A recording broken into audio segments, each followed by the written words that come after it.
Muy buenos días. El Centro Nacional de Investigación, Documentación e Información de Artes Plásticas del Instituto Nacional de Bellas Artes y Literatura les da la más cordial bienvenida a este cuarto encuentro de estéticas de ciencia ficción, mundos que colapsan y ecosistemas que resisten, estéticas cienciaficcionales ante la emergencia climática.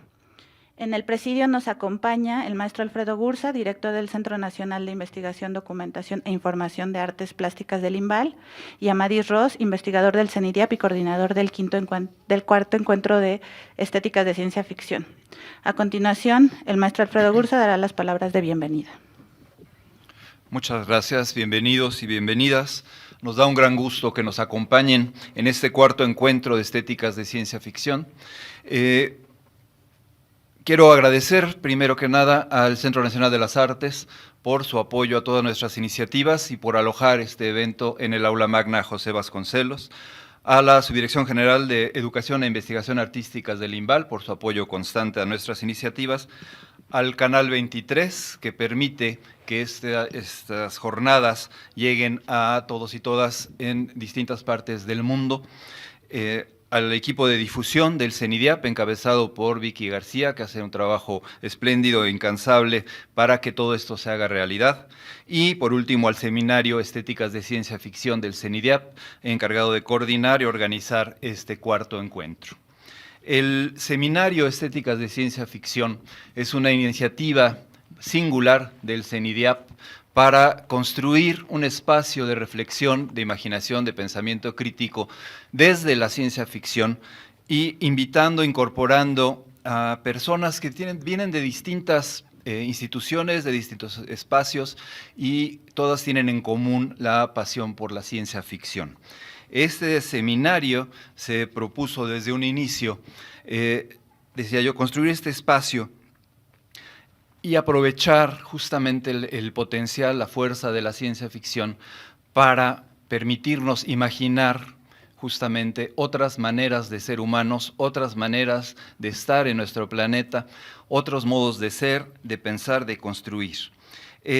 La ciencia ficción, en la mejor de sus instancias, me parece a mí, lo que hace es proponer experimentos de pensamiento, experimentos de imaginación, para identificar tendencias reales, para hacer la crítica histórico-social urgente, siempre indispensable, y con ello hacerlo en serio y poner en evidencia las ocurrencias, lo que es nada más inercia, lo que es nada más producción de mercancías para el consumo chatarra, y en cambio, a contrario de todo esto, permitirnos imaginar con crítica, con reflexión y con imaginación, las posibilidades siempre presentes, tanto para la construcción de vidas mejores y más justas, como también advertir, dar el alerta sobre las posibilidades de la catástrofe siempre presentes en el sistema en el que vivimos y sufrimos.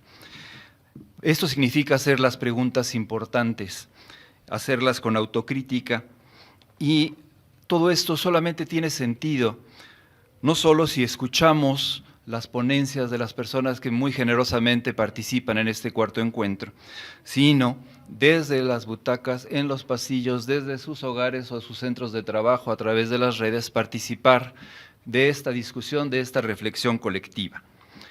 Necesitamos tomar posición, necesitamos advertir las cuestiones que se están discutiendo y contribuir todos y todas para que efectivamente esta imaginación sea acción. Es importante señalar cómo en el Seminario de Estéticas de Ciencia Ficción se planteó para este cuarto encuentro justamente el tema de la emergencia climática y se añadió esto que me parece muy importante, que son los ecosistemas que resisten. Esto para salirle al paso de inmediato a una de las tendencias de estas inercias de la ciencia ficción, de pensar que ciencia ficción significa distopía. También significa utopía y significa sobre todo acción imaginativa y creativa para evitar la distopía, advertirla con tiempo y proponer, construir, abonar a la utopía.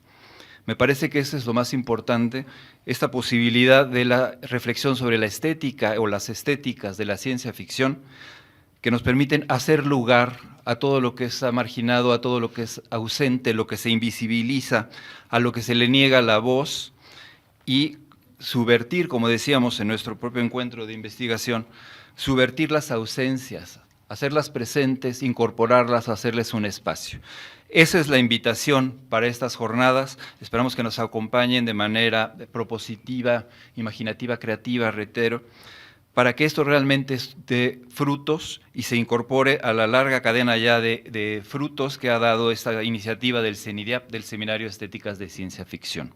Entonces los invito y las invito a participar activamente en estas jornadas, que serán sin duda muy, muy interesantes por la presencia de personas que han reflexionado mucho sobre estos temas y que tienen mucho que decirnos y tienen la urgencia de compartírnoslo.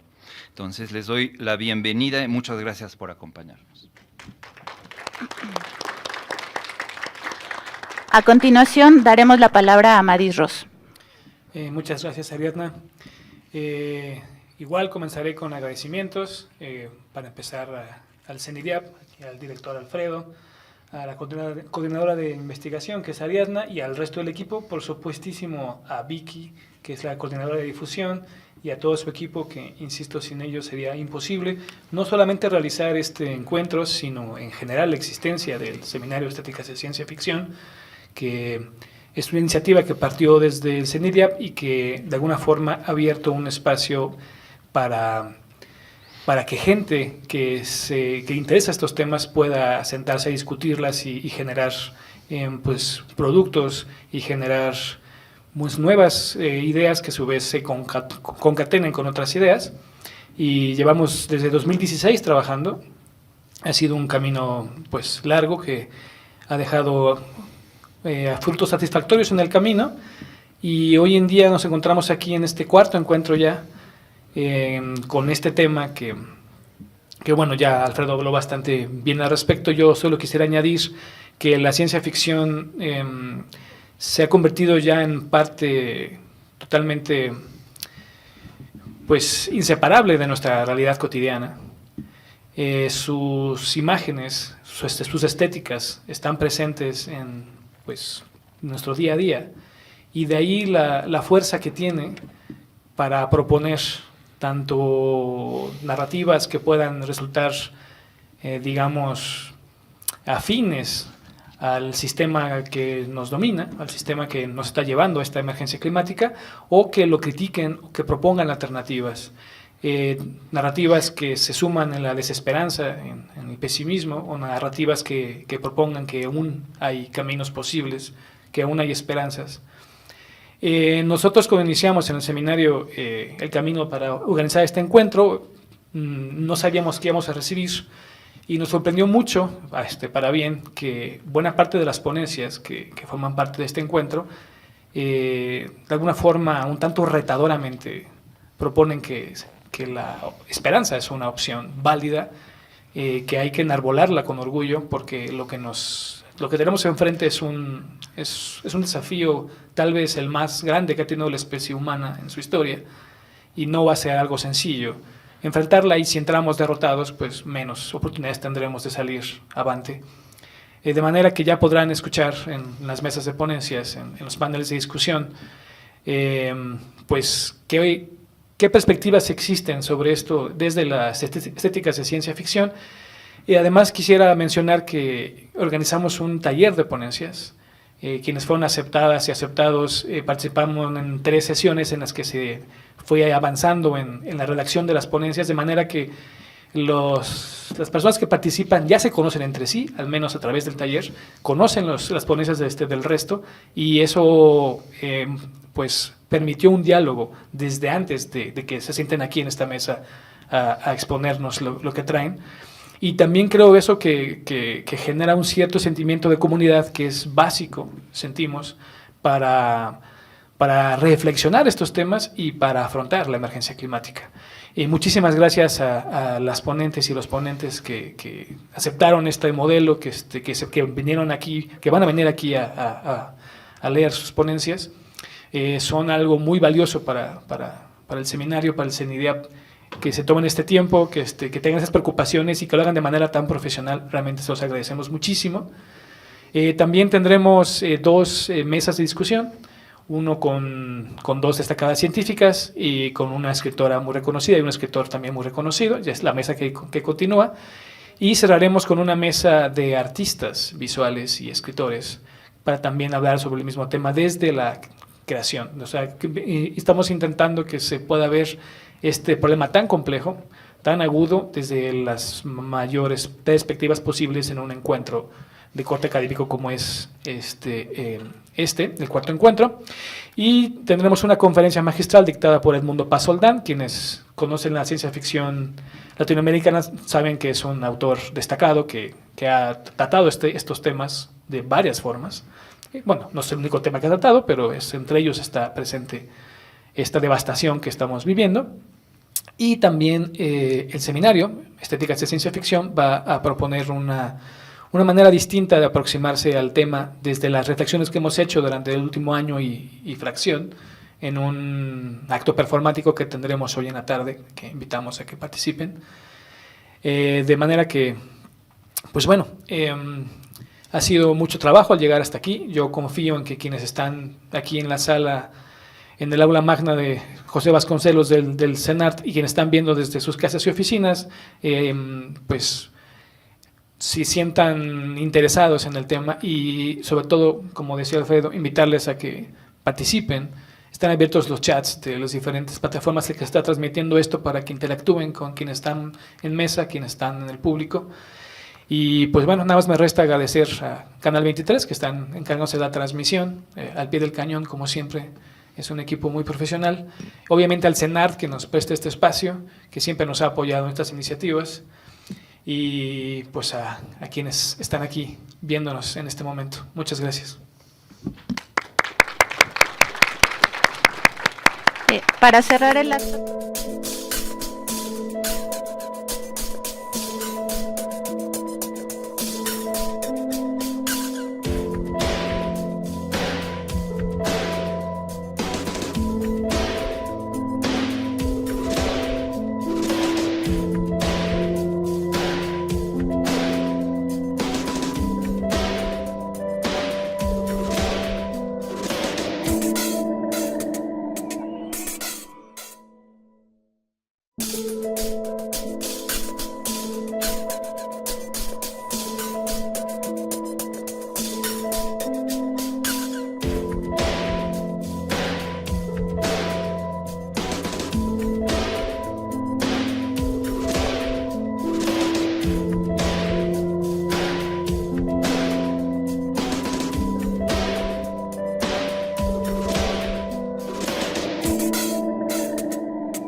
Buenos días, bienvenidas y bienvenidos a la primera actividad de este cuarto encuentro de Estéticas de Ciencia Ficción.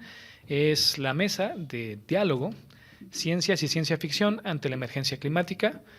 Tengo el gusto de que nos acompañe la doctora Blanca Emma Mendoza Ortega, nuestra querida Gabriela Damián Mirabete, nuestro colega Ramón López Castro y la doctora Antígona Segura Peralta.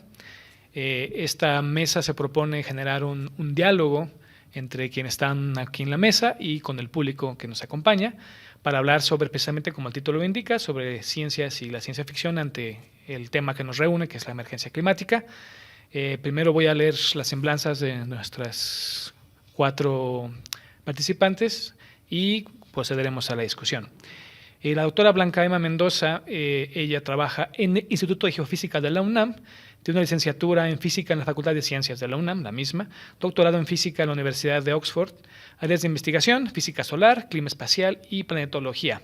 Autora líder del 5º reporte de evaluación del Intergovernmental Panel on Climate Change, perdón en mi inglés, IPCC, en el grupo 1, las bases científicas, siendo ella la única científica trabajando en México que participó en este proyecto. Investigadora titular C del Instituto de Geofísica de la UNAM, investigadora nacional nivel 3 del SNI, ha impartido numerosos cursos de licenciatura y posgrado tanto en la UNAM como en otras universidades en México y en el extranjero. Ha escrito en coautoría libros de docencia para el nivel medio de educación y para licenciatura. Ha participado de manera muy importante en difusión y divulgación. Gabriela Damián nació en la Ciudad de México.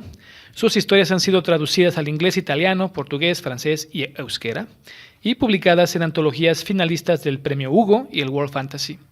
Es cofundadora de proyectos colaborativos como Mexicona, Imaginación y Futuro y El Cúmulo de Tesla, colectivo de arte y ciencia que recientemente publicó Mis pies tienen raíz. Con Soñarán en el jardín, historias sobre un México futuro donde los feminicidios no existen más, ganó el premio James Triptych Jr., hoy Otherwise, premio que han obtenido autores como Ursula K. Le Guin, Kelly Link y Awake M.C. Ha participado en diversos espacios que piensan en el futuro, como Futurs Devant, también perdonen mi francés, un programa conjunto entre la plataforma curatorial brasileña Área y el espacio virtual del Museo Parisino Jeu de Paume, Meteotopía, Ficciones de Injusticia Climática, publicada por la Universidad de Oslo, y Borradores del Futuro, una iniciativa de Asala, espacio de creación del País Vasco. Es profesora de Historia de los Estudios del Futuro en el Centro de Diseño, Cine y Televisión de la Ciudad de México y autora de la canción Detrás de todas las cosas. Ramón López Castro, él ha recibido los siguientes premios: Premio Nacional de Cuento Universidad de Monterrey, Premio de Literatura Nuevo León y Premio Alfonso Reyes de Ensayo. Sus obras publicadas son El Sol sea con nosotros, que son cuentos, El Salmo del Milenio, novela, Soldados de la Incertidumbre, cuentos, Expedición a la Ciencia Ficción Mexicana, ensayo, El Corto Verano del Cuervo, ensayo, y A Rostro Desnudo, también ensayo. Es miembro del Seminario Estéticas de Ciencia Ficción, cofundador del Círculo Lovecraftiano y de Horror Ciudad de México. Y la doctora Antígona Segura, licenciatura en Física Teórica en la Universidad Autónoma de San Luis Potosí, maestría en Astronomía en el Instituto de Astronomía de la UNAM, doctorado en el posgrado de Ciencias de la Tierra en la UNAM, comisión honorífica en el año 2000 y fue galardonada por la UNAM con la medalla Alfonso Caso. Investigadora en el Instituto de Ciencias Nucleares. Su investigación está enfocada al estudio de atmósferas planetarias, la detección remota de señales de vida meteorítica y las condiciones tempranas del disco que formó el sistema solar. Colabora con el Laboratorio Virtual de Planetas, un proyecto afiliado a la NASA, Nexus for Exoplanet System Science. Bienvenidas, bienvenido. Muchas gracias. La discusión quisiera que comenzara con... empezaremos en orden, después eso ya no será importante esto, con la doctora Blanca. Está prendido, si no me equivoco. Sí. ¿Qué es lo primero que viene a tu mente cuando piensas en cambio climático y ciencia ficción desde tu área de especialización? Bueno, primero que nada, el cambio climático, pues ya no es cambio climático, es cambio global, porque no impacta nada más al clima, impacta todos los ecosistemas que tiene este planeta, todos los sistemas atmosféricos y oceánicos, y sus implicaciones pues sí son de pronóstico reservado, y pues el impacto que tiene también en particular en las sociedades pues va a ser muy importante, ¿no? Sobre todo pues en los países que tienen menos recursos y en los grupos sociales que son los más débiles. Entonces es un cambio global. Ya no es crisis climática, ya es la nueva normalidad. Yo creo que ya tenemos que empezar a pensar en eso, ¿no? Como nos decían con lo del COVID, pero esto sí ya es la nueva normalidad de aquí a futuro. Entonces, yo veo que el papel de la ficción siempre es muy importante en el ser humano, ¿no? El contarnos historias nos deja huellas muy importantes y en particular la ciencia ficción, es muy importante porque nos genera esta idea de escenarios futuros. Entonces, yo me imagino a los escritores de ciencia ficción imaginando a su vez el mundo del futuro, pero no del futuro lejano, el mundo de aquí a 10 años, 20 años, los que tienen hijos, los que tienen nietos, ¿cómo los ven a ellos viviendo en este mundo que estamos en este momento ya gestando, dando a luz esta nueva normalidad? ¿Cómo imaginarán ellos que seremos, que estaremos, que nos pasará? En todos los aspectos. O sea, ¿qué le pasará a los ecosistemas? A las personas y animales que viven en las regiones costeras, Otis, Acapulco. Y es nada más el principio. Los que viven en las islas, en los países insulares, en las grandes metrópolis. Me gustaría mucho que nos platicaran cómo ven eso, qué nos van a aportar, qué nos van a decir sobre esto. Sería por lo pronto mi comentario. Gracias. Gabriela, por favor. Eso pone un poco de presión sobre lo que tengo que decir ahora y se lo agradezco mucho a Blanca. Bueno, antes que nada, buenos días y muchas gracias por la invitación. Yo lo primero que pienso cuando escucho cambio climático, crisis climática o la nueva normalidad climática, justamente por esa necesidad de estar cuestionando lo que decimos y qué implica lo que decimos, pienso en el lenguaje. El lenguaje que está nombrando los nuevos pensamientos, los nuevos sentimientos que hay alrededor de estas circunstancias vitales por las que estamos atravesando, ¿no? Y la necesidad urgente de que el lenguaje sea preciso, sea honesto y refleje en buena medida todos estos aspectos de la vida humana por los que estamos atravesando y tendremos que atravesar. Justo anoche estaba yo escuchando una conversación acerca de las nuevas emociones ligadas a vivir en la tierra, las nuevas emociones terranas, por así decirlo. Y pues la más patente y quizá con la que más familiarizados estemos es con la solastalgia, ¿no? Que es el dolor por la pérdida de los entornos que nos eran familiares. Pero efectivamente, como bien decían en la mesa inaugural, el dolor moviliza en buena medida a la creación de conciencia y las palabras para nombrar el dolor producen esa conciencia, pero es poco productivo después de un tiempo instalarnos únicamente en el dolor y necesitamos nuevos nombres para lo que viene y para la manera de enfrentarlo. Y nombres que no vengan, nombres y palabras y usos del lenguaje que no vengan de quienes nos quieren vender cosas, ¿no? Sino que vengan precisamente de una reflexión profunda acerca de lo que implica ser seres sintientes, más que humanos, seres sintientes en este planeta, y los seres que podemos producir ese lenguaje que nos comuna, que nos pone en común. Entonces creo que justamente el papel de la literatura en ese sentido es muy importante aunque yo sé que a la ciencia ficción la componen mucho más cosas que las palabras, ¿no? La ciencia ficción, como bien se hace en este seminario,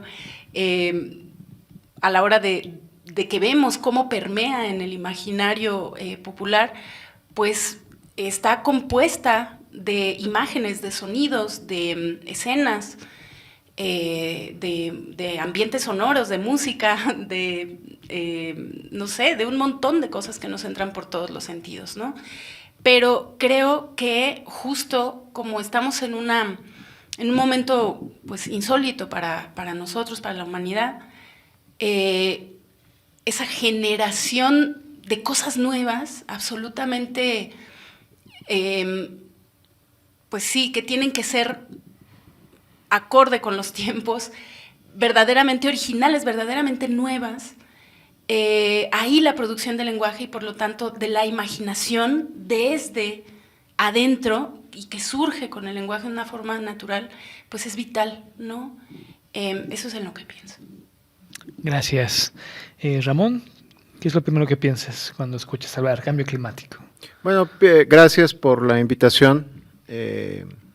Estaba escuchando ahorita lo que comentaban las compañeras y debo reconocer que la ciencia ficción está preparada para el cambio, sea global, sea climático, sea social, porque no le preocupa otra cosa. La ciencia ficción realmente no habla del futuro, habla de nuestro presente. La ciencia ficción siempre está interesada en la nueva normalidad. Los grandes cuentos, las grandes novelas, las grandes películas de ciencia ficción tratan de ese quiebre, de ese momento de bifurcación, cuando se da esta dislocación de lo que creemos o decimos o pretendemos o nos engañamos con llamar normal y nos presenta nuestro presente transformado, subvertido. Desde La Guerra de los Mundos de H.G. Wells, cuando los marcianos utilizan un arma biológica para cambiar el ecosistema de nuestro mundo, porque lo que realmente quieren los marcianos no es solamente apoderarse de la Tierra o alimentarse de nosotros, sino verdaderamente marcianoformar a la Tierra, la quieren transformar en lo que nos propone H.G. Wells, sería este Marte con una flora y una fauna y un ecosistema y una biosfera y una atmósfera totalmente distinta a la nuestra. Estamos ante un discurso del cambio que tiene concatenaciones a el mundo imperial mercantilista del siglo XIX, que H.G. Wells conoce bien y critica bien y sabe desmenuzar, porque ¿acaso no fue eso lo que provocaron los europeos en África, por ejemplo? ¿No lo provocaron en otras partes del globo terráqueo? ¿No cambiaron y subvirtieron la normalidad para imponer una nueva normalidad, un nuevo tiempo, una nueva concepción de la realidad? Y cambiando una parte sustancial de lo que nos hace seres humanos, que es nuestro ecosistema social, si me permiten la expresión, que va de la mano del ecosistema estrictamente biológico. Recuerdo a Ursula K. Le Guin, que como reacción a la guerra de Vietnam escribe un cuento, no sé si ha envejecido bien o mal en alguna de sus partes, porque sus villanos son muy acartonados, pero creo que en lo esencial, El nombre del mundo es bosque, es un cuento, casi novela corta, muy poderoso, que habla de cómo los seres humanos llegamos a un planeta que es forestal, es casi, todo él es un bosque, que tiene habitantes, tiene extraterrestres, literalmente hombrecitos verdes, que viven en una concepción de la realidad muy distinta. Lo que nosotros entendemos por realidad sensorial para ellos es uno de los tantos estados de un sueño eterno. Y los seres humanos que no entendemos de sueños, vamos a destripar ese planeta porque nos gusta poseer las cosas bellas y destruirlas. Esto es por supuesto, es una parábola de la guerra de Vietnam, pero habla otra vez del cambio y de cómo la ciencia ficción está interesada en el cambio eterno. Cuando leo el cuento de Liliana Colanzi, gran escritora latinoamericana, Nuestro mundo muerto, que habla de una persona que está tratando de sobrevivir, no de vivir, de mal vivir en Marte, y recuerda una Tierra devastada, radioactiva, y recuerda una relación amorosa fallida y en fin, este contraste entre la naturaleza muerta y la naturaleza que nunca fue, porque nos propone un Marte que nunca fue, nunca será nuestro hogar, nuestra tumba puede ser nuestro hogar, ¿no? Nos vuelve a plantear esta idea del cambio. Entonces, la ciencia ficción está preparada para el cambio. La ciencia ficción latinoamericana siempre, históricamente, le gusta más hablar del cambio catastrófico que del cambio positivo. Hay un cambio, ya que hablamos de cambios, hay una tendencia hacia la utopía, hacia el optimismo, es cierto. Pero yo creo que cuando hablo de cambio climático o cambio global, cuando hablamos de la nueva normalidad, yo lo primero que me surge a la mente es, la ciencia ficción ya estuvo ahí. Lo único que necesitamos hacer es voltear a verla para escucharla. Gracias. Antígona, por favor. Gracias. Ay, ¿cuánto tiempo tengo? Sí, no sé. Debo confesar que soy fan de la ciencia ficción y parte del grupo del Cúmulo de Tesla, en el que tenemos muchos proyectos. Y creo que nunca he podido escribir ciencia ficción, pero es una de mis pasiones. Entonces, me vienen a la mente muchísimas cosas que además se combinan con mi área de trabajo, que es habitabilidad planetaria, que justamente, pues la idea es entender qué otros mundos podrían ser habitables fuera de este sistema solar. Hay gente que se dedica a habitabilidad en el sistema solar, pero yo en lo particular me dedico a habitabilidad fuera del sistema solar. Tenemos muchísimo más de 5,000 planetas alrededor de otras estrellas que hemos detectado, son exoplanetas, ¿no?, como les llamamos. Y cuando pensamos en habitabilidad en ese sentido, es una habitabilidad relativamente básica, pues que haya agua líquida para que la vida surja. Y claro, luego hay una serie de detalles, porque pues los planetas pueden ser jaloneados gravitacionalmente por su estrella y calentados y entonces perder el agua, o podrían ser planetas que estén constantemente bombardeados por partículas y cosas, y entonces radiación ultravioleta de alta energía, y entonces todo esto podría iniciar las reacciones que dan origen a la vida o terminar con la vida en ese planeta. Entonces, o podemos pensar planetas completamente, prácticamente secos, digamos, que de hecho tendrían también un cierto nivel de habitabilidad, ¿no? Pero todas estas habitabilidades de las que les estoy hablando siempre son pensando pues en microorganismos. O sea, nada para los humanos, pues no estamos buscando vida para humanos, así que siempre les digo en un arranque de poca, ¿cuál es esta palabra? Olvido palabras, perdón. Me voy a acordar de la palabra. Pero normalmente les comento en mis conferencias que no estamos buscando vida, planetas potencialmente habitables para seres humanos, y que aun cuando los logramos encontrar, pues no me van a llevar a mí y no menos a ustedes, pues, ¿no? Entonces, así nos vamos a quedar aquí, pues estamos atrapados en este planeta. Entonces, por supuesto que la ciencia ficción nos ha ofrecido vías de escape, pues, ¿no? Nos cuenta, pues, ¿no?, de esta civilización humana, o sea, desde esta utopía hermosa de Star Trek. A mí me parece que Star Trek es una utopía hermosa, en la que se plantean un montón de problemas éticos acerca de qué es lo que significa ser un buen ser humano, pues, ¿no? Y salir del espacio, y luego encontrarte con una especie que pues tiene otra visión del mundo, ¿no? Los Klingon, y entonces cómo lidias con los conflictos, porque siempre va a haber conflictos. Entonces, cómo lidias y cómo resuelves en una idea de que tú quieres vivir en paz, pues, ¿no? Entonces, la ciencia ficción ya nos planteó cómo salirnos de aquí, ¿no? Y también nos ha planteado qué pasa si nos quedamos.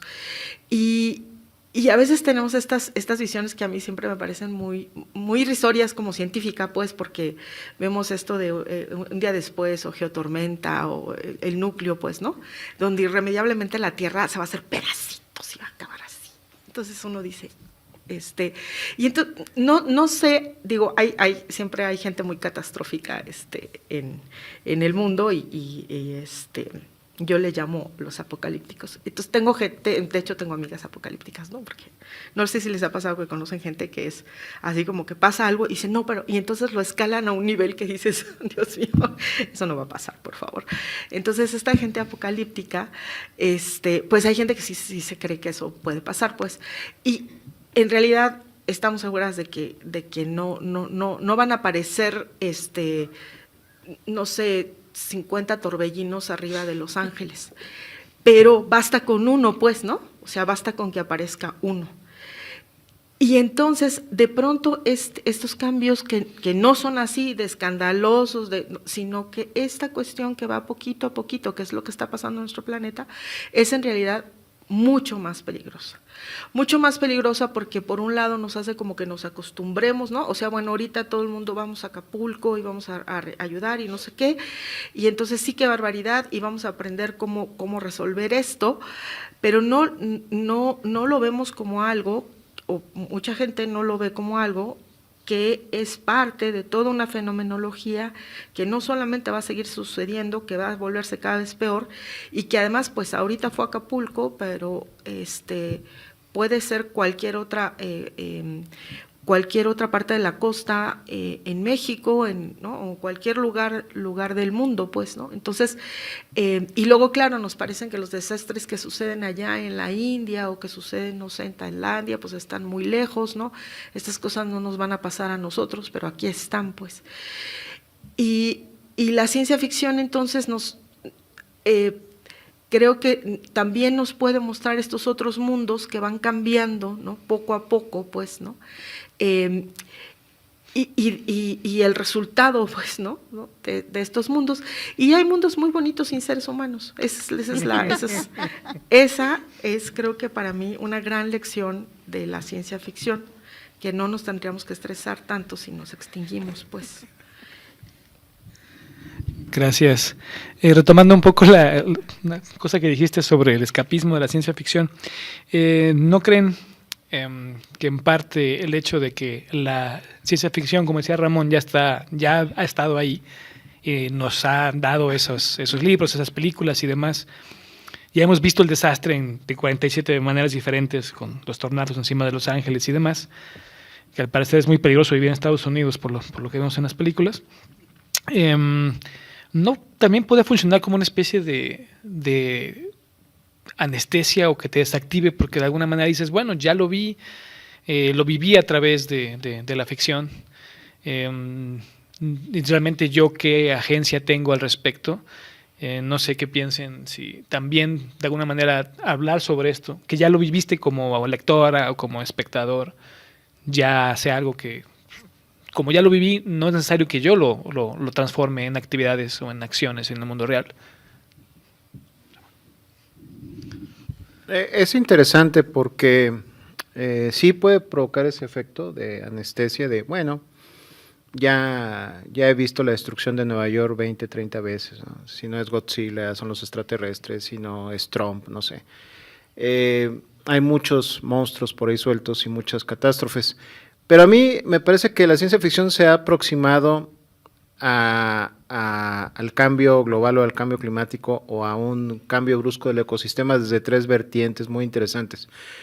La catastrofista, el apocalipsis, y me atrevo a decir que dentro de ese apocalipsis hay de dos sopas. Está el repentino, ¿no? Algo choca con la Tierra, por ejemplo, y se hace añicos, como comentaba la doctora Antígona. Hay uno que me interesa mucho porque no permite que te acostumbres, que es que es una especialidad de las y los escritores de ciencia ficción británicos, el desastre lento, la catástrofe lenta. El mundo sumergido de Ballard, Barba Gris, de Brian Aldiss.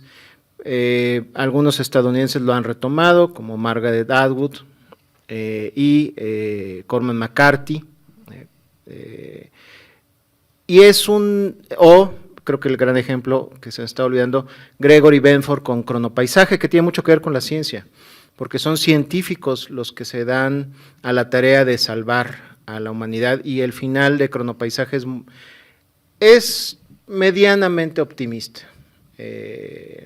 No, pero la debacle es muy lenta y de manera muy cercana, que también es otra manera de aproximarse, es no hablar del apocalipsis, no hablar del desastre, que lo retoma William Gibson con una novela que acaba de ser adaptada a una serie que se llama The Peripheral, lo periférico o el periférico, en donde el jackpot, que es el premio gordo, un evento cataclísmico que provoca un efecto en cascada en otros ecosistemas y en otras actividades humanas y naturales que ya estaban dañadas, que ya traían un daño previo, ocurre, pero casi no habla de eso en la novela.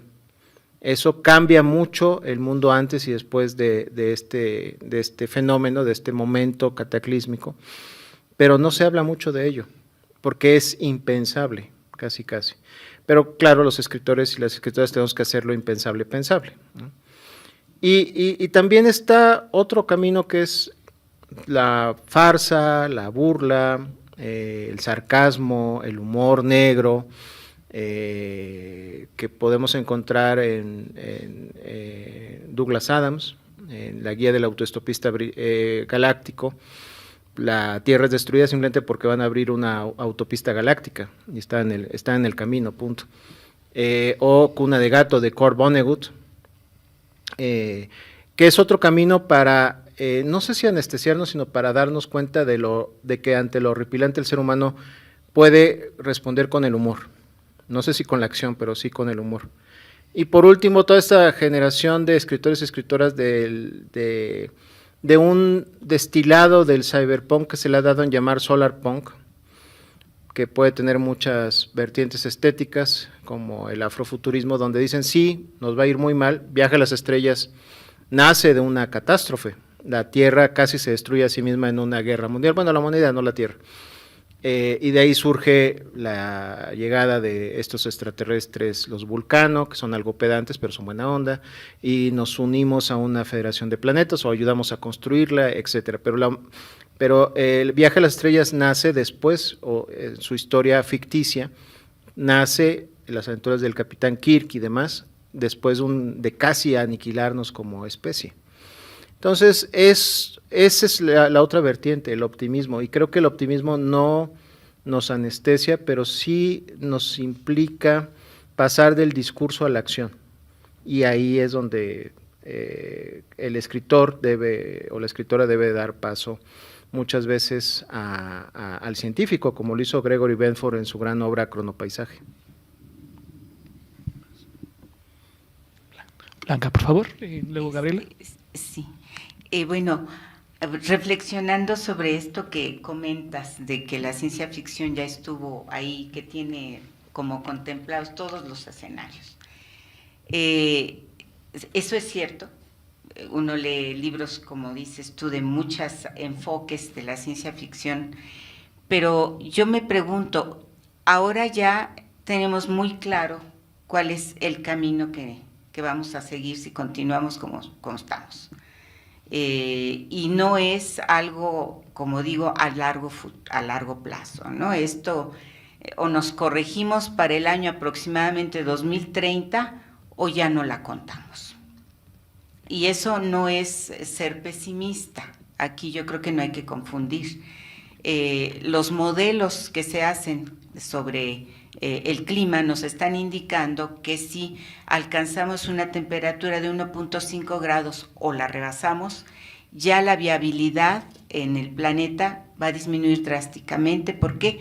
Porque todos estos modelos nos indican que los ecosistemas empiezan a desaparecer. Y cuando empiezan a desaparecer los animales y las plantas, pues también vamos nosotros, ¿no? Porque luego tendemos a pensar que los animales y las plantas son por allá y nosotros por acá. Y somos pues parte del ecosistema. Entonces, yo me pregunto si ya la ciencia, los modelos están indicando claramente que hay un punto de quiebre por ahí del año 2030. Si llegamos al 1.5 grados de temperatura en promedio más de lo que tenemos, y ahorita vamos en 1.1, ya no va a haber, la viabilidad de la vida en el planeta va a empezar a disminuir drásticamente. Entonces, son, ¿cuántos años? 10, 15. Entonces, yo insisto, ahí me pregunto, ¿qué nos puede proponer la ciencia ficción? Claro, con una vocación optimista, porque si no hay una vocación optimista, pues ya vámonos todos a nuestras casas y a morirnos.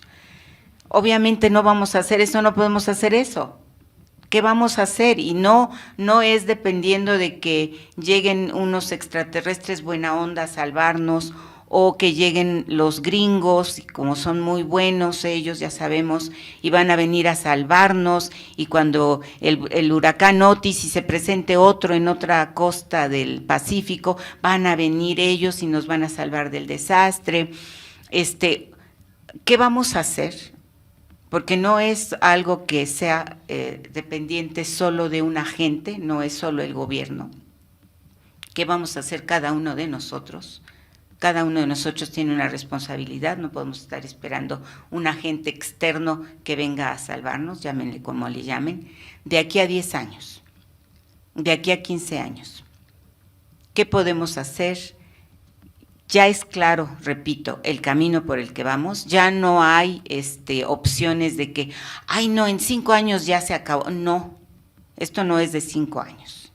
Entonces, ante algo así como una situación ya muy clara a futuro corto y pensando en que todos somos responsables, todos los seres humanos somos responsables, me gustaría oír propuestas de los escritoras y escritores de ciencia ficción. ¿Qué piensan? ¿Por dónde piensan que nos podemos ir para hacernos viables como especie? Y les digo lo que yo le digo siempre a mis estudiantes, y menciono a Antígona: si desaparecemos los seres humanos, no desaparece la vida en la Tierra. Hay organismos muy buenos que son conocidos como extremófilos, como las cucarachas, que aguantan temperaturas terribles, incluso radioactividad, y siguen viviendo. Y a lo mejor, pues si nosotros nos vamos a por ahí de finales del siglo, ya no estamos, porque ya no fuimos viables por el aumento de temperatura que repasó el 1.5 grados centígrados, pues a lo mejor esos dentro de algunos millones de años van a ser los seres dominantes pues en este planeta. Entonces pues ahí la vida va a seguir. A lo mejor las cucarachas son los que siguen, así como cuando los dinosaurios se extinguieron, dieron paso, le dieron oportunidad a los mamíferos chiquitos que andaban por ahí de evolucionar, pues a lo mejor nosotros ahora que nos extingamos de aquí a 60 años, 70, pues vamos a dar paso en unos millones de años a que las cucarachas ya sean la especie dominante en el planeta. Entonces, bueno, les dejo la cancha a Ala y el escritor de ciencia ficción a ver qué nos comenta. A ver cómo hacemos la sociedad de las cucarachas. Bueno, yo escucho a Blanca y sigo pensando en el lenguaje, ¿no? Porque creo que ahorita la tarea más importante, ligado con tu pregunta, Amadís, es que yo no creo que per se las narrativas o el arte desactive o active. Creo que la semilla de la participación y de la conciencia política está en la vida cotidiana y en la conciencia política. Creo que pueden ayudar y creo que pueden integrarse, ¿no? Estas, digamos, la lenta y laboriosa, digamos, aportación de las narrativas, en este caso de la literatura, pero de las artes en general, sí abonan a catalizar esa participación, pero no es el espacio principal donde ocurre. Hay que recordar a la isla flotante de la puta en los viajes de Gulliver, perdón, sí, ¿no? Sí, los viajes de Gulliver.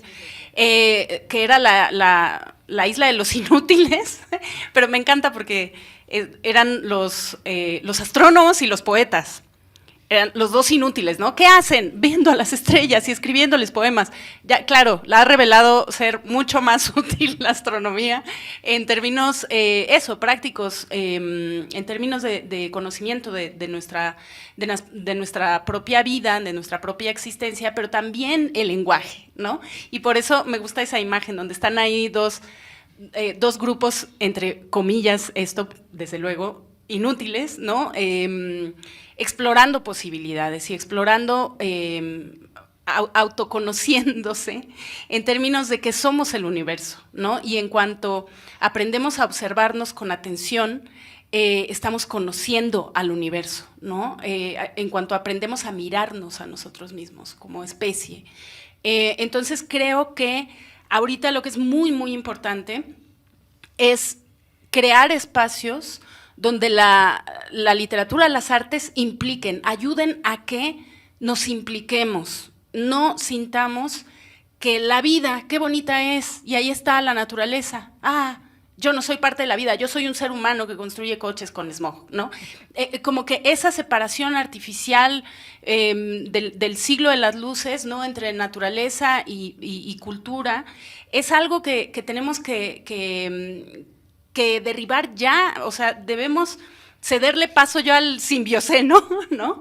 Y dejar atrás el antropoceno porque pues nos estamos autodestruyendo. Entonces, creo que justamente el espacio de la participación política es muy, muy importante y es ahí a donde tenemos que mirar ahora también, paralelamente a la lenta labor de los lenguajes de las artes, que eso sí va a tomar, no sé, 50 años, no tenemos tiempo para eso.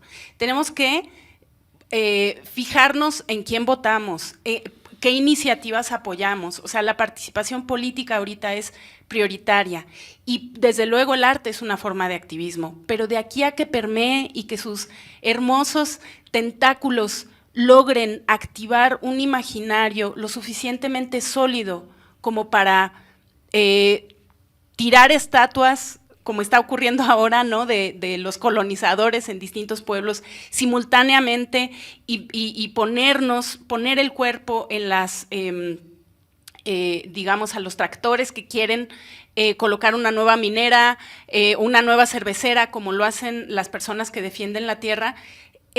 No sé si tengamos tiempo para que todos nos sintamos en esa sintonía a través de la práctica artística. La participación política ahorita es prioritaria. Entonces, sí, creo que también conviene recordar, efectivamente, yo que soy del equipo Esperanza, digamos, dentro de la ciencia ficción, sí conviene recordar, como dice Rebecca Solnit, que el optimismo es estúpido, pero la esperanza no. Hay una diferencia importante.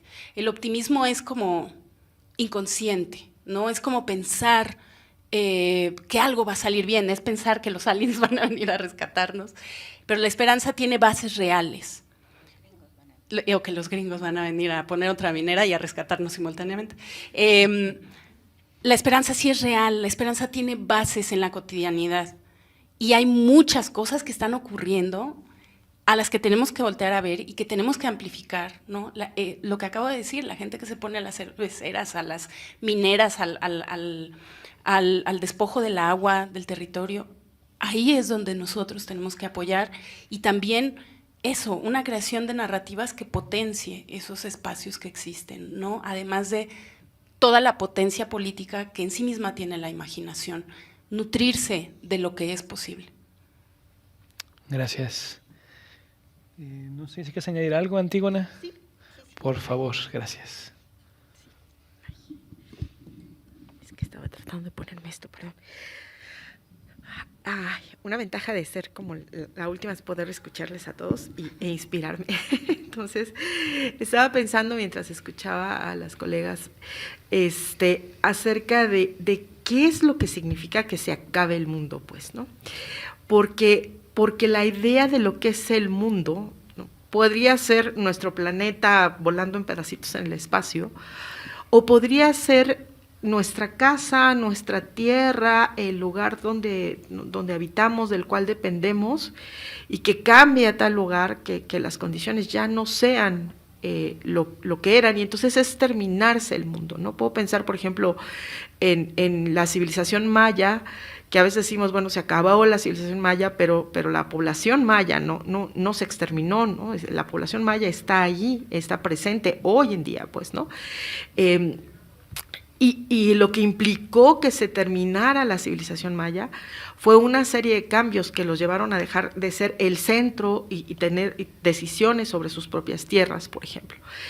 Entonces, podemos pensar en terminar el mundo a muchas escalas o también en conservarlo a muchas escalas. El colonialismo, ¿no? que mencionaba Ramón hace un ratito, que estaba, por ejemplo, presente en Ursula K. Le Guin, e hizo un comentario que le puse aquí, no, porque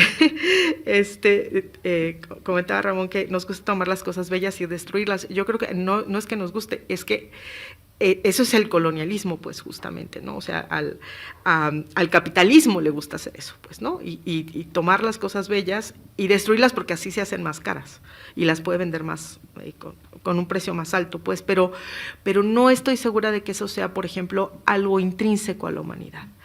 Entonces, como ya lo comentó también la doctora Blanca Mendoza, pues aquí hay… o sea, el mundo no va a dejar de ser habitable, pues, ¿no? O sea, va a haber bacterias que, miren, se comen el petróleo bien felices, van a recoger, si van a recoger agua de este río que contaminaron las mineras, que dejaron un montón de minerales, recogen agua y la ponen en el microscopio y va a haber un montón de bacterias. Y claro, esa agua es mortal para los seres humanos, no podemos verla, pero ahí están las bacterias. O sea, y entonces el mundo de las bacterias está ahí, miren, y ellas comen hidrógeno, metano, rocas, ¿no? Y entonces no importa, pues, lo que les hagamos. Podemos acabar con también dejar de producir oxígeno, pero el oxígeno hoy en día también lo producen bacterias, pues, ¿no? Y una mitad, la otra mitad, pues sí, es Chapultepec y el Amazonas, etcétera, pero hay una buena parte del oxígeno que es producido por bacterias. Entonces, digamos que el mundo con el que estamos terminando es el de los seres humanos. ¿Cuáles seres humanos? Porque además esa es la otra cosa. ¿Cuáles seres humanos? ¿No? Y no son todos los seres, ustedes no sé cuántos tienen la oportunidad de viajar a Estados Unidos, pero viajan a Estados Unidos y entonces se dan cuenta que pues ni reciclan, o sea, no les importa, ¿no? Pues siguen construyendo estas ciudades en donde no hay transporte público, donde pues todo el mundo necesita camionetotas porque no hay transporte público, donde pues tampoco piensan mucho en que si van a tener un carro híbrido o no, pero pues cambian su carro cada 2-3 años, y entonces pues o sea, ese nuevo carro eventualmente, ese nuevo carro implica que hay otro que eventualmente va a acabar en la chatarra, pues, ¿no? ¿Hacia dónde se van todas esas chatarras? De repente sí hay zonas de Estados Unidos donde ustedes ven así los tiraderos de basura, ¿no? Estaba oyendo que tenemos ropa para vestir a 6 generaciones completas de seres humanos, completito el mundo, ¿no? Entonces, ¿a dónde va a parar toda esa basura? También hay basureros, ¿no? Completos de ropa que nunca se vendió, que no.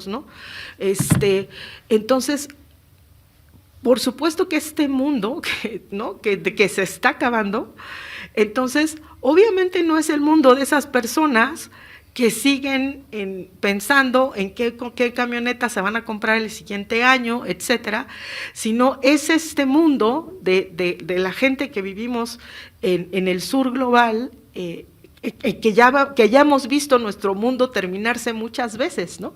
O sea, lo vieron en África con la colonización y los procesos de esclavización terribles que vivieron, lo estamos viendo con la gente que tiene que emigrar de México, Centro, Sudamérica, de las zonas de África hacia Europa, de Centro, Sudamérica hacia los Estados Unidos, porque estamos poniendo una presión en esos mundos que estamos terminando. Entonces, el fin del mundo está aquí, ya, pues. Hay gente que ya está viviendo el fin del mundo, ¿sí? Y parte de un síntoma, pues, de esa finalización del fin de esa finalización de estos mundos, es el cambio climático. Es un síntoma, pues, más de un sistema económico que no funciona. Entonces,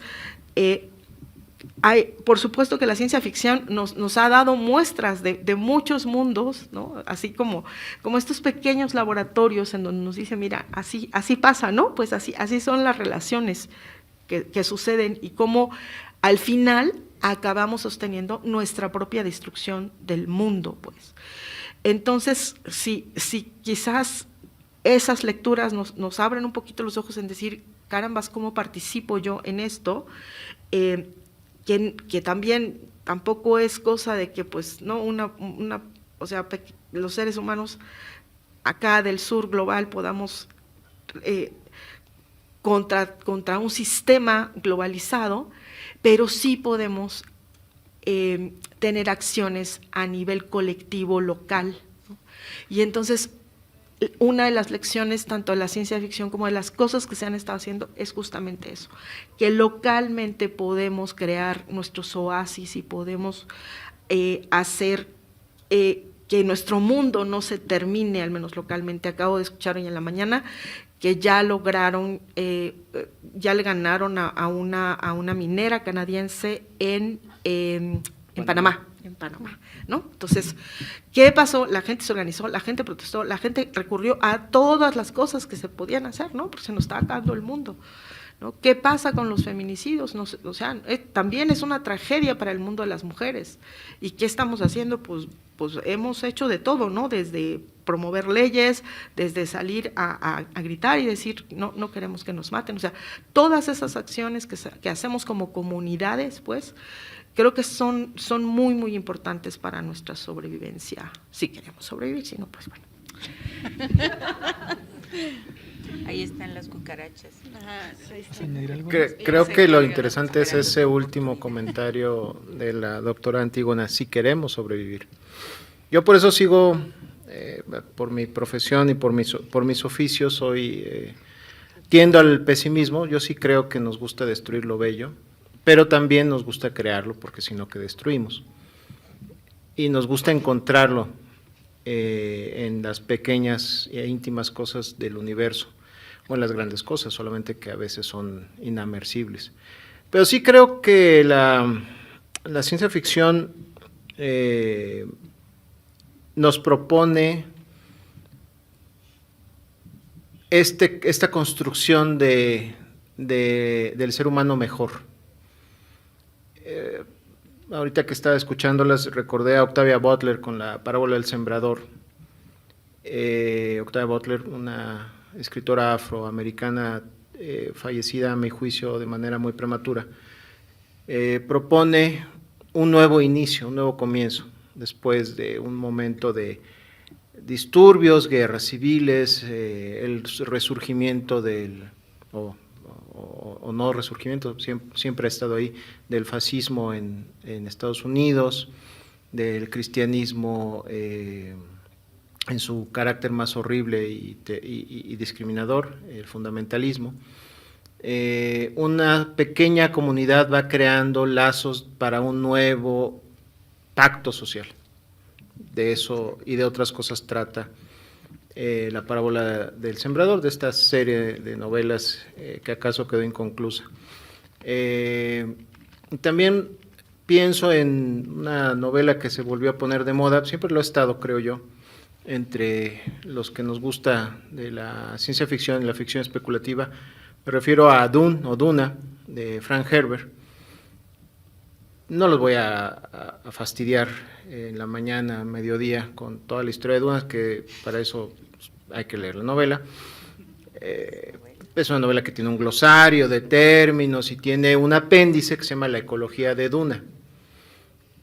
Y lo que nos propone es un planeta desértico, como los que la doctora Antígona y su equipo, sus colaboradores y amigos y amigas han cartografiado, seco, aparentemente, es colonizado por una serie de tribus que han sido humillados, pateados, esclavizados a lo largo y ancho de la Vía Láctea y terminan ahí porque es un planeta que a nadie le importa. Luego se descubre que tiene un gran recurso natural tan importante que hace posible los viajes interestelares. Pero para tenerlo, para mantener ese recurso, no puedes cambiar radicalmente la ecología de este planeta absolutamente desértico y muy hostil a la vida humana. Llega un científico, como la doctora Blanca o la doctora Antígona, un planetólogo, y se hace amigo de estos, de estas tribus de los Fremen, y les propone un plan para poco a poco hacer más habitable el planeta, Arrakis, Duna. Y le preguntan cuánto tiempo nos va a tardar esta muy modesta terraformación, cómo vamos a hacer que el agua corra libremente y tener arbolitos y demás. Dice, pues si le echamos ganas, como 500 años. Si vamos despacio, pues unos 1000. Y los Fremen dicen, va, me late, me gusta el plan. Y eso es algo que también podríamos retomar de la ciencia ficción. Yo, con mi obra literaria, no puedo, y creo que no podré convocar a los grandes cambios sociales que requerimos. Posiblemente tendríamos que haber invitado a alguien experto en políticas públicas. Pero sí puedo recomendar la lectura de Duna, de Frank Herbert, porque eso y las novelas de Octavia Butler nos proponen algo que no tenemos mucho los seres humanos: paciencia, dedicación, compromiso. Para crear al hombre o a la mujer nuevo y una nueva sociedad necesitamos comprometernos e empujar lentamente esa piedra. Yo sé que en el 2030 ya se nos viene encima, etcétera, pero tenemos que aceptar que en un mundo donde ya la crisis ya ocurrió, el cambio global ya está sobre nosotros, un mundo así, donde Estados Unidos, China y la India, en nuestro país, seguimos quemando combustibles fósiles, y tenemos no una, sino 2 guerras, y hay gente que sigue invirtiendo y apostándole a la guerra, cuando tendríamos que estarle apostando a la vida y a la convivencia pacífica. Tenemos que aceptar que este mundo no cambia de la noche a la mañana, y si cambia es para mal. Y tenemos que aceptar lo que los Fremen aceptaron, el gran compromiso de las generaciones para vivir de manera austera, como los desposeídos de Ursula K. Le Guin, vivir de una manera espartana, pero sobrevivir y prosperar bajo otra forma de entender lo humano. Y eso es lo que nos propone la ciencia ficción. Los Fremen asumieron este cambio, a lo mejor con demasiado fanatismo, pero lo asumieron y dijeron, voy a invertir mi vida y la vida de mis hijos, nietos y bisnietos, pero voy a tener árboles al aire libre y voy a tener ríos que corran por estas cañadas resecas de Arrakis. Si esto le suena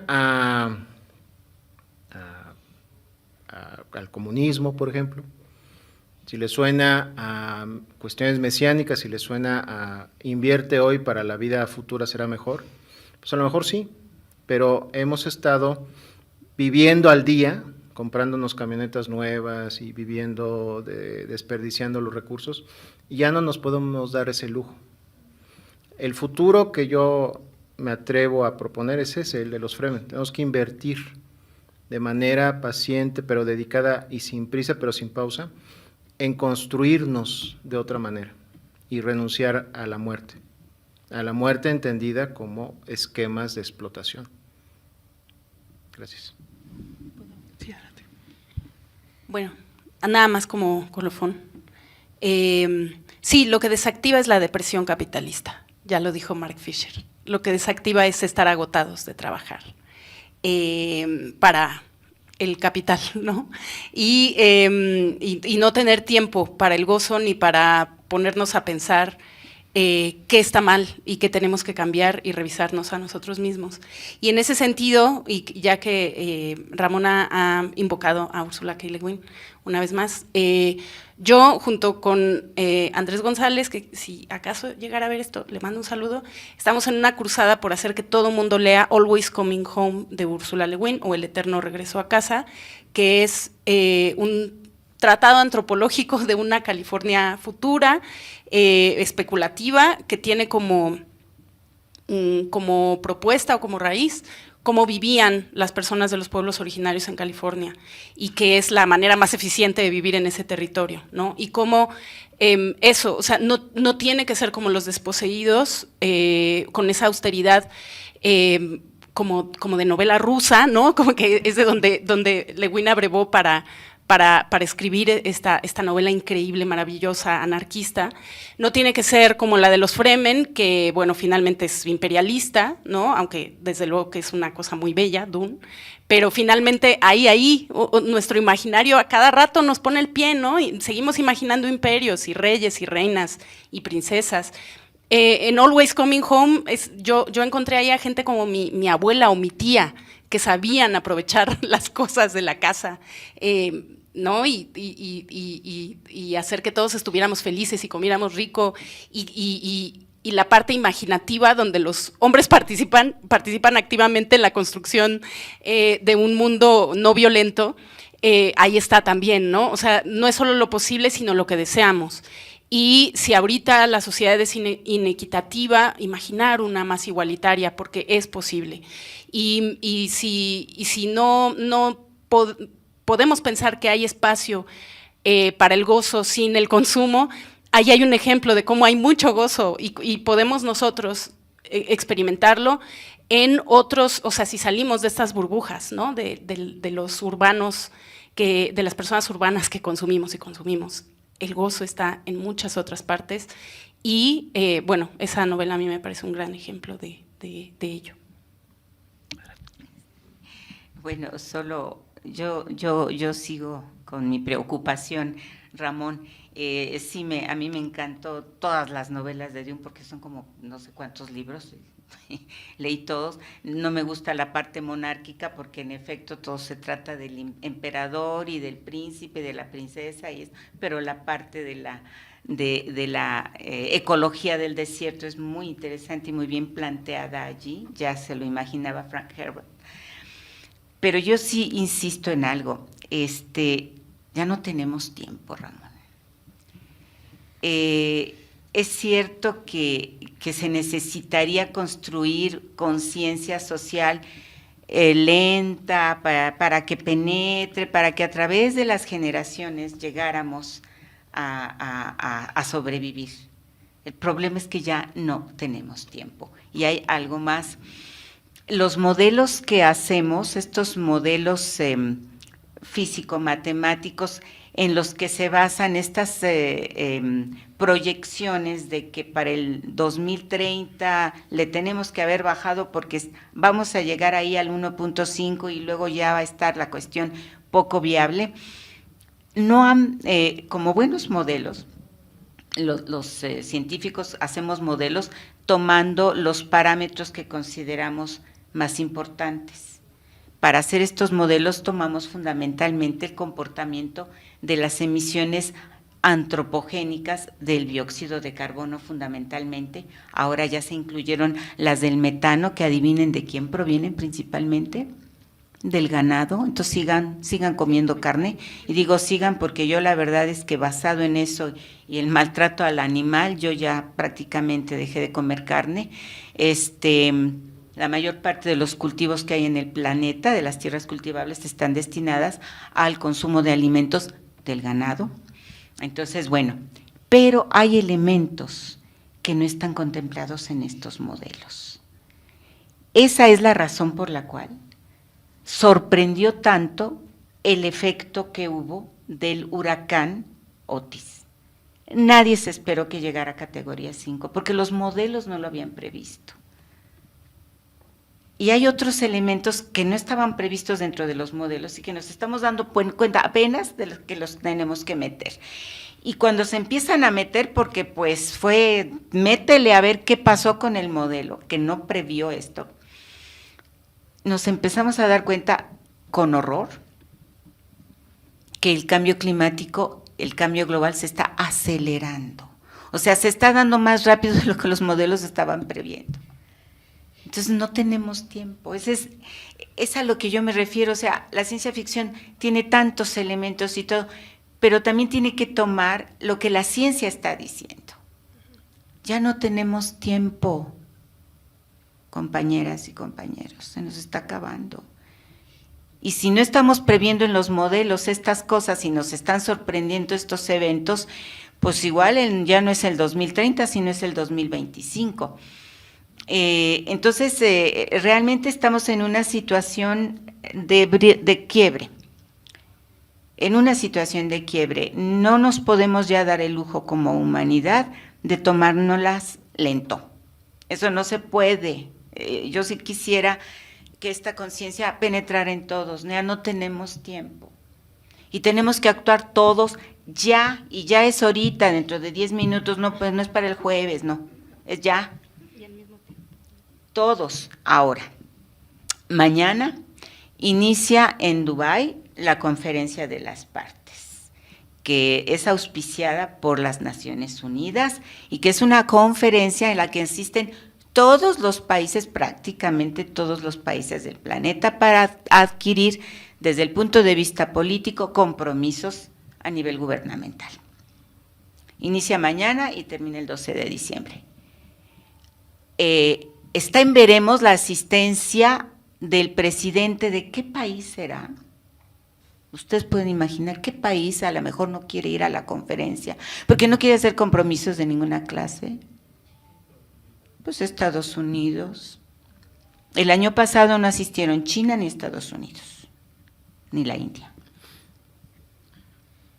Entonces, tenemos el tiempo encima y los mayores productores de la situación en la que estamos no asisten desde el punto de vista político, ¿verdad? No asisten porque no quieren hacer compromisos. Entonces, pues no nos queda más que actuar nosotros. No vamos a estar esperando a los gobiernos. El año pasado México hizo el compromiso de que iba a reducir en un 30% las emisiones de gases de efecto invernadero para el 2030 a través de uso de transporte público que se iba a volver muy global en el país y que funcionara de manera eléctrica para el 2030, o sea, dentro de 10 años, o sea, tendríamos que estarlo viendo ya. Ustedes han visto transporte público mayoritariamente eléctrico que funcione, pues, por ejemplo, en esta ciudad, que ya ustedes puedan usar, que todos podamos usar. Yo no lo he visto. Entonces, no sé a qué se va a comprometer México ahora en esta conferencia de las partes.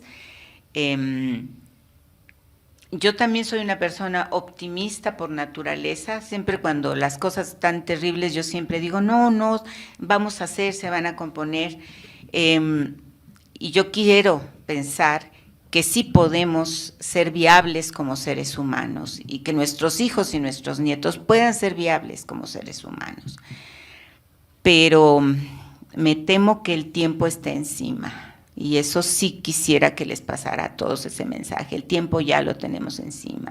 No nos podemos dar el lujo de pensar a largo plazo. Y es por eso mi insistencia de escritora a escritor.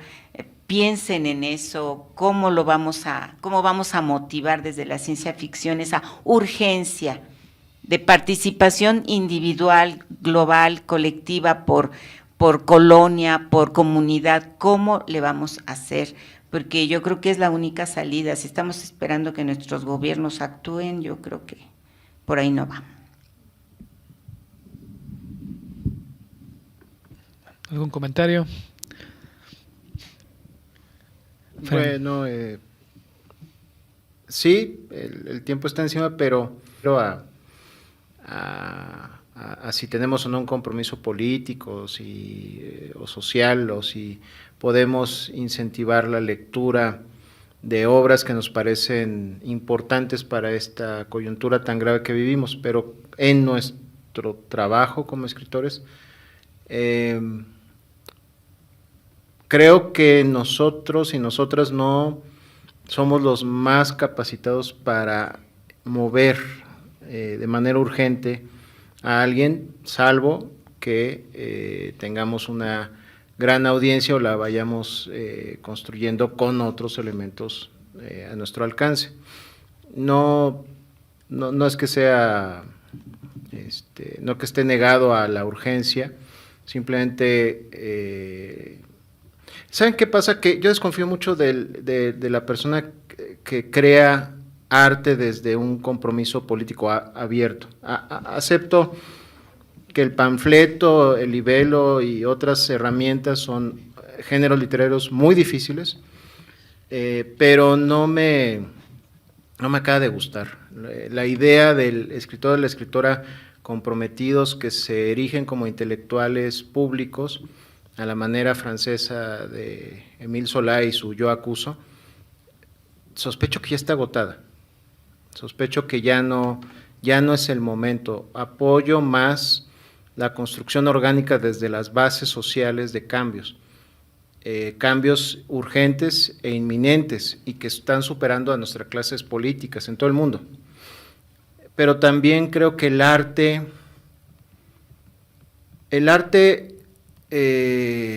no gana ni pierde valor por su compromiso político.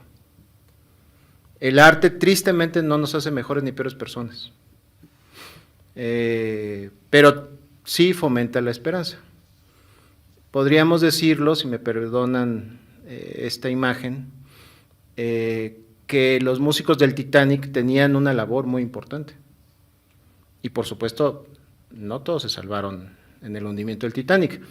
Yo estoy cierto, no pongo en tela de duda que la crisis está encima de nosotros y que ya no estamos hablando del 2030, del 2025, 2026, 2027, Otis nos vino a demostrar que los modelos acaso eran excesivamente optimistas o no contemplaban todas las variantes, que los grandes huracanes y estas grandes catástrofes son la nueva normalidad. Y alguien tiene que seguir tocando mientras el barco se hunde. Alguien tiene que seguir creando cosas bellas. Alguien tiene que seguir apostando, porque a los poderosos no les importa las humanidades, ni les importa la filosofía, ni les importa la escritura, ni la literatura, ni la pintura, ni la escultura, ni las artes escénicas, etcétera. Por eso el desprecio a estas disciplinas en general. No se les ve como productivas per se, porque producen gente que sale a la calle a exigir cosas, produce gente que cuestiona a la clase política, gente que hace política por encima y a un lado de la clase política, que exige políticas públicas urgentes. Pero todos vamos a salvarnos, ¿no? O sea, yo como alguien que vivió 15 años en Monterrey y que no perdonaba su carne asada, soy un delincuente ambiental. Lo reconozco públicamente. Y lo sigo siendo, por cierto. Mi modo de vida va a extinguirse. Ese es un hecho. No lo digo ni con cinismo ni con alegría, lo digo porque así será. Por más creativo que yo sea, no puedo imaginarme el futuro, y eso me alegra. No puedo teorizar, puedo hacer especulaciones literarias sobre el futuro, pero el futuro me va a superar, me va a enterrar y me va a olvidar. Y eso está bien, porque no se requieren personas que como yo ven a la literatura, que es el oficio artístico que ejerzo, como algo que no está comprometido en su esencia por la acción política. Pido disculpas por esto porque así es como concibo yo el arte, no digo que esté bien y mal mi postura, simplemente la veo así. Pero como ser humano sí haré lo posible por seguir tocando y buscar la manera en que más personas lleguen a los botes salvavidas, y si es posible salvar al barco, cuenten con mi apoyo para salvar al barco. Yo creo que este barco que llamamos capitalismo global está condenado al fracaso y se va a hundir, y con quienes quieran seguir adelante en él. Pero mi esperanza está en los botes salvavidas, definitivamente. Y a alguno de nosotros y de nosotras que siga tocando el violín, o al menos la pandereta o la armónica, irá en alguno de esos botes. La humanidad no le gusta hacer las tareas con tiempo, siempre corremos a última hora para presentar el examen. y hemos estado a punto de extinguirnos varias veces. Entonces, yo creo que alguien se va a salvar. Bueno, yo quisiera responder a lo que está diciendo Ramón, porque yo creo que ya estamos grandes para, efectivamente, para entender que la figura del intelectual francés está absolutamente agotada y qué bueno, bendito sea la diosa, porque, pues no, eso tampoco es productivo y efectivamente el cambio desde la base social es lo que siempre ha ocurrido y es donde siempre ha estado el cambio político. Las personas que hacemos arte somos ciudadanas. Eso es lo que tiene que ocurrir. Hacer arte desde la ciudadanía creo yo que no es arte necesariamente comprometido para erigir figuras públicas que tengan una voz prominente o que incidan en la vida política del país, sino que efectivamente son necesidades ciudadanas que se filtran a través de los ciudadanos y ciudadanas que hacen arte. Entonces, más bien, yo sí creo que hay que tener compromiso político, no porque el arte necesita esta condición, sino porque es un momento urgente en el que hay que asumirlo. Y ese compromiso político pasa por canalizar, por ejemplo, la voz de la ciencia y acompañar las luchas civiles. No es que el arte vaya a salvar a nadie, sino que la comunidad o la colectividad y la articulación de los discursos públicos que necesitan ser escuchados en este momento son lo que tiene que articularse, y sobre todo el arte es uno de esos lugares donde se puede hacer, porque el arte implica, hace que nos impliquemos y nos sintamos parte de la vida, aunque los seres humanos seamos tardíos en la larga historia de la vida, somos parte de la vida y podemos defenderla porque tenemos lenguaje y tenemos herramientas para la implicación. Gracias, Gabriela. Nos quedan 9 minutos, pero un comentario quieres hacer, Antígona? Sí. Antes de pasar a una pregunta del público. Sí, Adelante. yo nada más quiero agradecer mucho a la ciencia ficción porque me abrió la puerta de la ciencia, pues, ¿no? Porque justamente todas estas preguntas que se planteaban desde la ciencia ficción o todas estas posibilidades me permitieron, o sea, yo vivía en una casa llena de libros de ciencia ficción y otros tipos de libros, pero libros de ciencia ficción sobre todo, y eso fue lo que alimentó o sea, yo estoy aquí en parte porque la ciencia ficción me abrió esa puerta hacia entender el mundo, pues, ¿no? Entonces, yo estoy totalmente de acuerdo que no es el papel de la gente que escribe hacer eso, pero a veces estos músicos que tocan esa melodía nos inspiran para hacer muchas cosas y creo que lo que tenemos que hacer no es reclamarles, sino agradecerles que cuando nos inspiran, que cuando nos dan estos alientos, ¿no? Que cuando leo, por ejemplo, cuentos como el de Gaby Damián, que si no lo han leído, córrenle a leerlo, Soñarán en el jardín, nos dan estos espacios de esperanza ante el horror, pues, ¿no? Entonces, pues gracias por eso. Gracias. Nos quedan 7 minutos. ¿Alguien del público que quiera hacer alguna pregunta? Tenemos tiempo para ello. Adelante, por favor. Gracias. Buenas tardes. A mí me gustaría preguntarles principalmente a Gabriela y a Ramón, ¿cuál sería la propuesta de la ciencia ficción mexicana para estas alternativas que ahorita han estado discutiendo? Me parece que la ciencia ficción en volumen, si no en cantidad, se genera en Estados Unidos y siempre tiene esta visión de que hay alguna persona por características especiales que va a resolver el asunto, ¿no? Incluso en Úrsula Le Guin con Los Desposeídos, el científico matemático que viene de una sociedad donde todo mundo vale igual, resulta ser pues alguien especial que llega y se va a otro planeta y bla, bla, bla. Entonces, a mí me parece crucial pues, que haya propuestas justo más comunitarias que se reflejen en la ciencia ficción, que puedan proponer estas alternativas, porque pues, la verdad es que pues, yo no me siento esa persona especial que un día se va a levantar y toda la gente va a voltear y va a decir, ah, no, sí, tiene razón, bla, ¿no?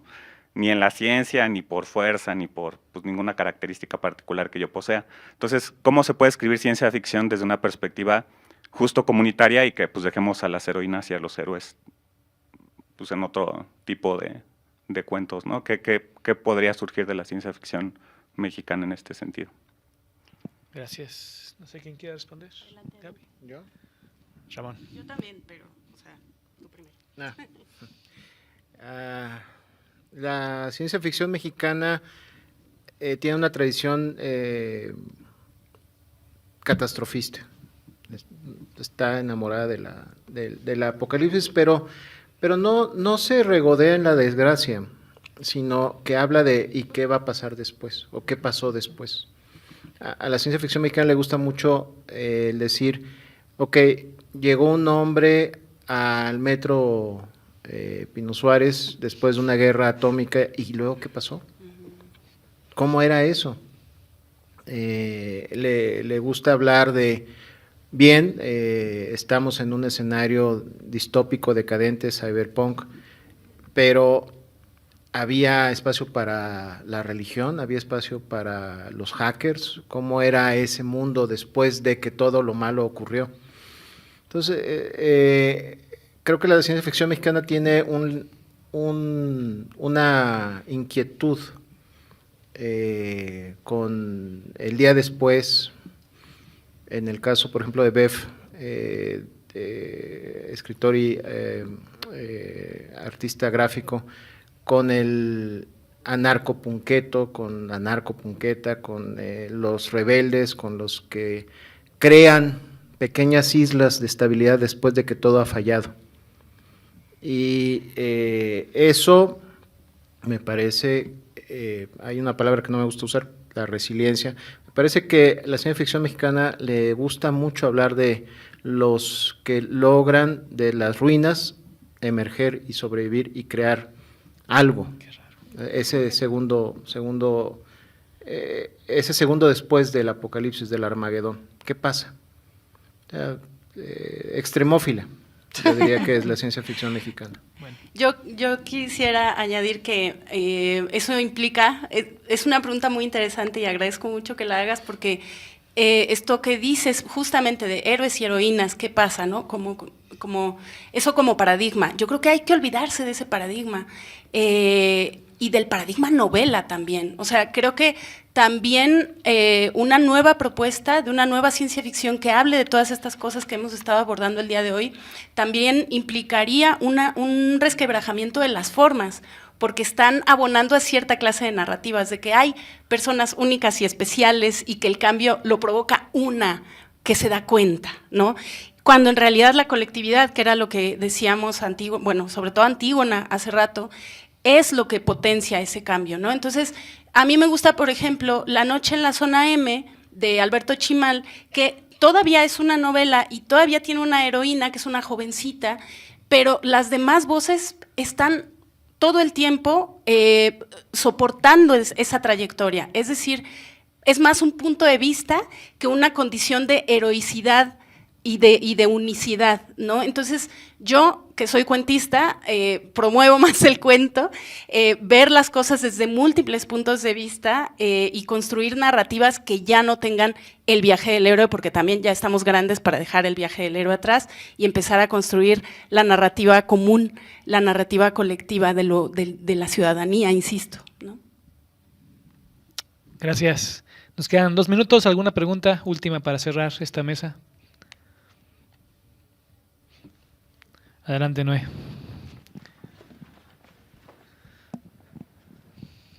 Gracias. Yo tengo una pregunta para la doctora Blanca o la doctora Antígona, las dos si pueden responder. Si partimos de que no tenemos tiempo, si partimos de que los cambios graduales, como bien argumentaron, no hay tiempo para ello, si la gran mayoría de las personas no quiere cambiar, y las que quieren no pueden o no tienen influencia para ello, porque les gusta consumir, nos gusta la vida, no queremos el sacrificio, ¿cuál es la alternativa desde la ciencia que se propone? ¿Obligarlos? Esa sería la pregunta. Gracias. Nos van a obligar las circunstancias. Así que, no, o sea, no necesitamos hacer nada, porque nos van a obligar las circunstancias, pues, entonces, se verá, se verá, o sea, ahí está la ciencia, también su papel es decir, pues aquí están los datos, esto es lo que podemos demostrar y está allí presente, pues, ¿no? O sea, yo no sé cómo hay gente que niega el cambio global, pues es como así, ¿no? Es como negar que el sol está durante el día, una cosa así, pero bueno, incluso en esos casos, pues nos va a llegar a todos como les llegó el COVID a la gente que negaba que existía. Entonces, y a veces con consecuencias fatales, como que pues fallecieron, ¿no? Por una enfermedad que creían que no existía. Bueno, es que esto es independiente de lo que la gente crea, esa es la maravilla de la ciencia. Entonces, pues no crean, no importa, pues, ¿no? O sea, aunque no crean en la gravedad, pues están pegados a la Tierra. Y así, entonces, pues... no. Gracias. No, bueno, yo coincido obviamente con Antígona, ahí están los datos, ahí están los hechos y claro, la ciencia es perfectible y eso es lo que sí sabemos los científicos, que cada día tenemos que estar corrigiendo nuestras ideas y nuestros datos y todo es perfectible. Pero lo que nos está diciendo que está pasando, que va a pasar, pues ya lo vimos. Y si no queremos atenderlo, bueno, pues entonces va a estar aquí una especie de extinción darwiniana, ¿verdad? Los que están más informados, los que están dispuestos a hacer cosas, pues prevalecerán sobre los otros y eso es por a nivel de comunidad, de país y de región. Ahí sí no tenemos más que comentar como científicos, ¿no? ¿Qué más que lo que estamos viendo y lo estamos diciendo que está pasando? Y eso se lo estamos diciendo ya desde hace bastantes años. Y ahí viene, y nadie lo cree hasta que empiezan los incendios en Grecia en el verano y en Canadá incendios y ahorita en el verano austral, en la Amazonia, hay terribles incendios por las temperaturas altísimas y pues en México tenemos huracanes de categoría 5 que nadie se había imaginado y pues eso es lo que está y pues claro, uno dice pues es que no es cuestión de creer, es que ahí está, pero hay gente que piensa que es de creer. Yo no creo, entonces ergo no existe. Pues ese es el comentario que desde la ciencia podemos hacer muy claramente. Bueno, muchas gracias. Damos por terminada la mesa. Muchas gracias, Blanca, Gaby, Ramón, Antígona. Nos vemos en 20 minutos para la primera mesa de ponencias que se llama Crear desde un presente dañado. Aquí les esperamos y pues les agradecemos.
Gobierno de México.